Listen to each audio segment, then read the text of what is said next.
Every protection spell you've ever seen online is probably missing the most important part. And it's not the herbs, it's not the moon phase, it's the thing our ancestors knew so well they barely wrote it down. Modern witchcraft sanitized protection magic into this gentle good vibes only aesthetic.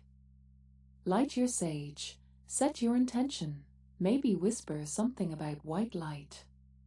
But historical warding? That was aggressive. Physical. Architectural. Your ancestors didn't mess around. They buried iron scissors under doorsteps with the blades open, creating a perpetual cutting motion. They scratched symbols directly into the wooden beams of their homes, carved them where they'd never be painted over. They literally bricked up spaces in walls to trap malevolent forces, sealing them away from the living Aries. This wasn't spiritual theater. This was warfare. And here's what they understood that we've forgotten. Real protection requires you to name what you're protecting against. Vague negativity does nothing. You need specificity. Are you warding against intrusive people? Parasitic relationships? Your own self-destructive patterns? Actual spiritual interference? The magic sharpens when you name the threat. Because protection work isn't about asking the universe to keep you safe, it's about declaring sovereignty over your space. It's a boundary, and boundaries aren't polite. They're not inclusive. They're the line you draw that says, this far, no further. You're not a victim hoping for divine intervention. You're the one who decides what gets to exist in your presence. Salt, iron, threshold. These three aren't just witchy aesthetics, they're the backbone of protection magic across cultures that never spoke to each other. And there's a reason for that. Salt preserves. It stops decay, which means it stops corruption at an energetic level. Romans used it in purification rituals. Celtic practitioners lined doorways with it. Hoodoo workers pour lines of it across thresholds to this day.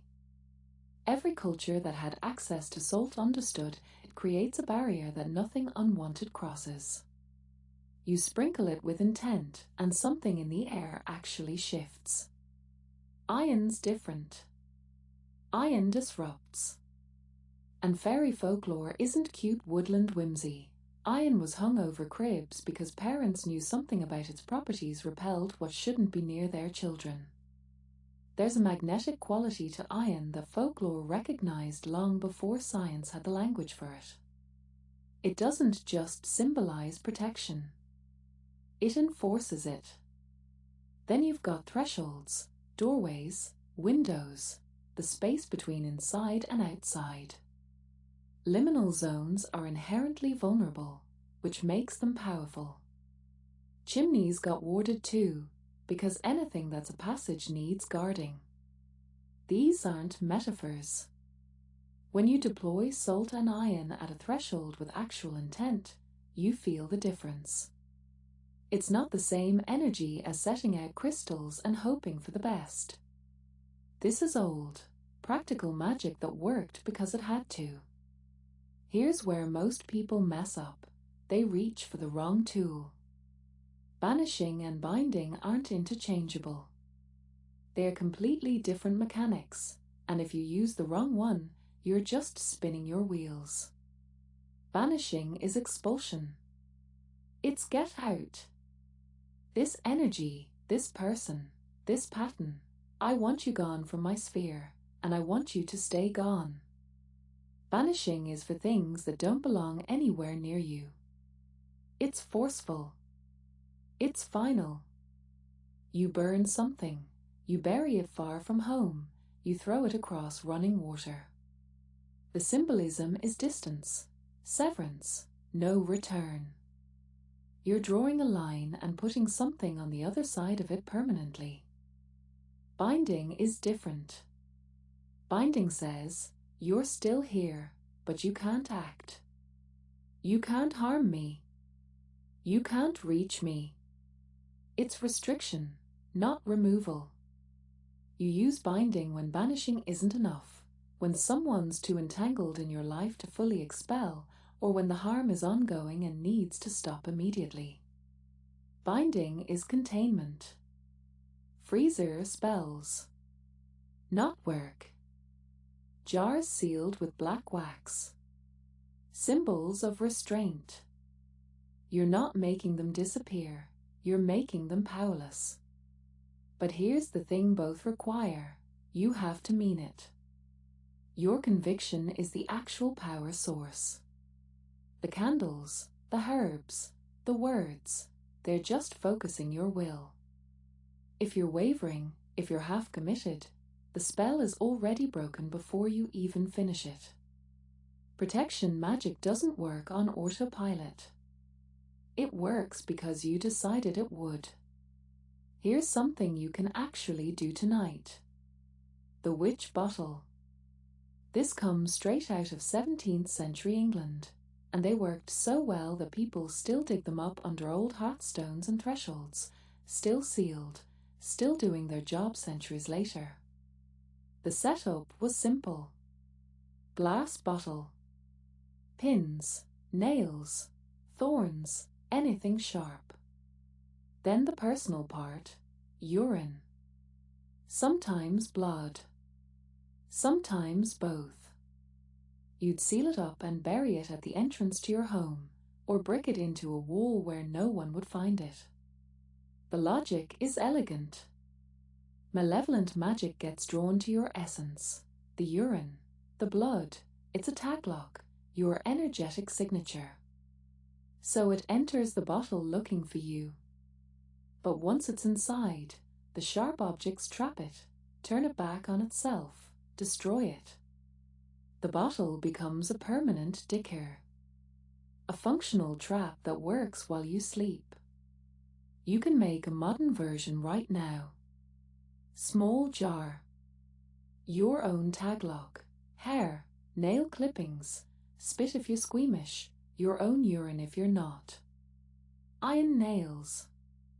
Vinegar if you want something that won't smell. Seal it tight. Bury it at your entrance or hide it deep in a wall you'll never open. This isn't symbolic. This isn't metaphor. People used these because they worked. They needed their homes protected, and they built guardians that would outlast them. You're not doing folklore. You're doing what works. Here's where it gets uncomfortable. Sometimes protection doesn't look like a clean white candle and a gentle prayer. Sometimes it looks like cursing back. Binding someone who won't stop. Defending yourself in ways that aren't polite, aren't pretty, and definitely aren't Instagram friendly. The harm none crowd will tell you this is wrong. They'll say you're not a real witch if you work like this. But your ancestors didn't have that luxury. They couldn't afford to be nice when someone was actively destroying them.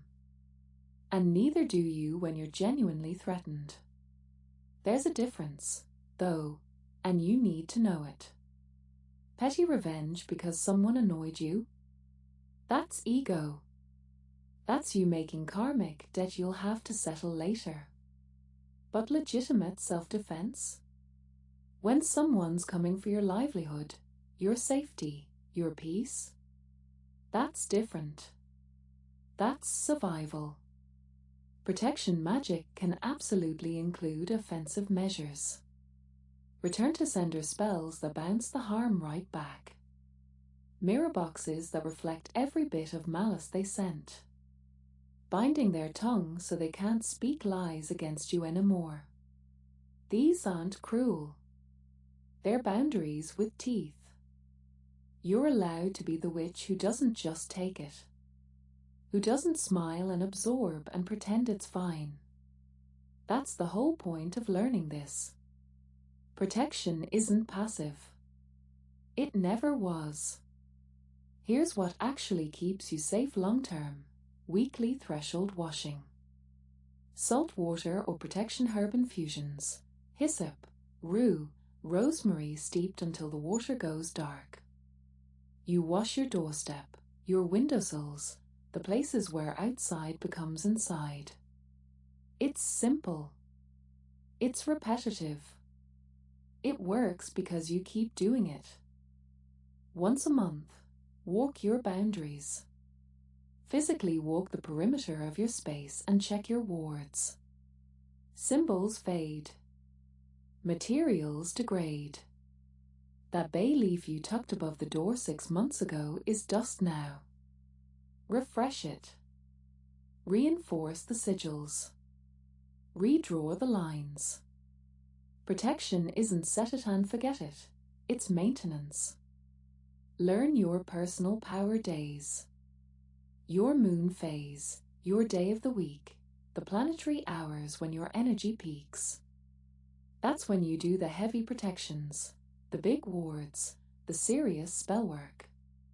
Everything else can be routine, but the foundational stuff? Do it when you're strongest. Keep a protection altar. Not for aesthetics, for function. Tools ready. Ingredients on hand. Space already consecrated, so when something goes sideways at 2 a.m., you're not scrambling to find black salt in the back of a cupboard. You just act. The real secret is this: protection magic works best when it's habitual. Embedded in your life like locking your door. Not fear. Just practice. You standing at your threshold with salt in one hand and iron in the other, finally understanding that protection magic isn't about fear. It's about knowing exactly where you end and the world begins, and being willing to defend that line. Follow Blackfire Atelier. I'll see you in the shadows.